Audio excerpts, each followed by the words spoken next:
पुणे लोकसभा मतदारसंघातली निवडणूक वसंत मोरेंमुळे आता चुरशीची होण्याची शक्यता आहे। कोणत्याही पक्षाकडून उमेदवारी न मिळाल्याने वसंत मोरेंनी अपक्ष लढण्याचा निर्णय घेतलाय। वसंत तात्यांमुळे आता पुण्यामध्ये तिरंगी लढत होण्याची शक्यता आहे। पाहूयात।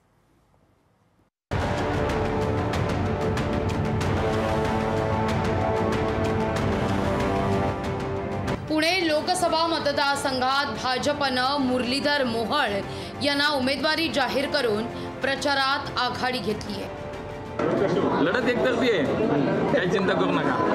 मुरलीधर मोहोळ यांचं हेच विधान वसंत मोरेंच्या जिव्हारी लागलंय। जोपर्यंत वसंत मोरे पुण्यात आहेत तोपर्यंत लढत एकतर्फी होणार नाही असं सांगत निवडणूक एकतर्फी कशी होते हे बघतोच असा इशारा देऊन पुण्यात तिरंगी लढतीचे संकेतच दिले।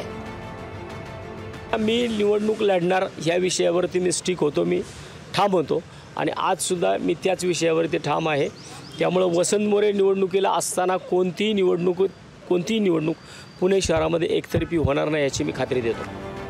मनसेला जय महाराष्ट्र केल्यानंतर वसंत मोरे यांनी शरद पवारांपासून ते खासदार सुप्रिया सुळे, संजय राऊत यांच्यापर्यंत साऱ्यांच्याच गाठीभेटी घेतल्या आहेत। काँग्रेसकडून लोकसभा निवडणुकीकरता इच्छुक असलेल्या रवींद्र धंगेकरांचीही वसंत मोरेंनी भेट घेतली।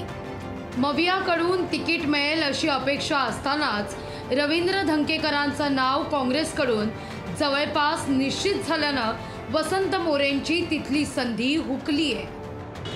मी पहिल्यांदाच पक्षातून बाहेर पडलो, तो कुठल्या पक्षात जाण्यासाठी बाहेर पडलेलो नाही आहे।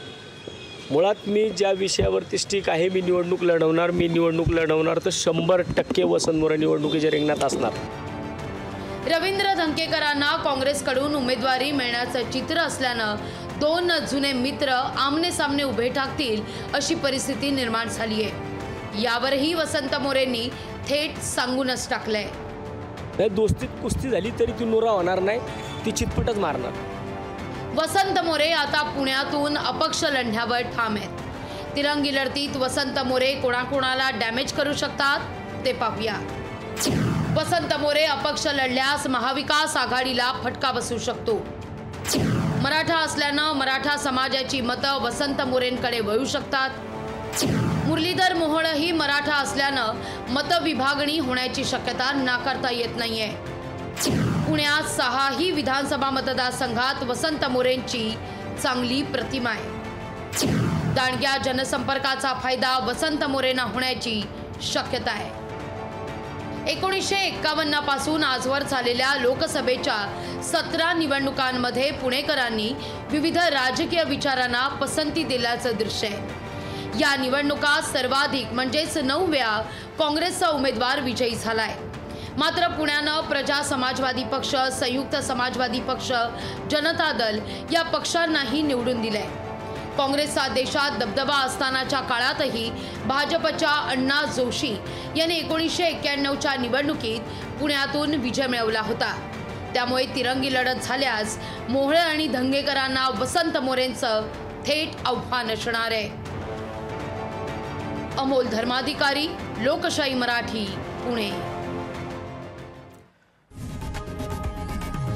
लोकशाही मराठी ऐका, पहा, जागरूक रहा।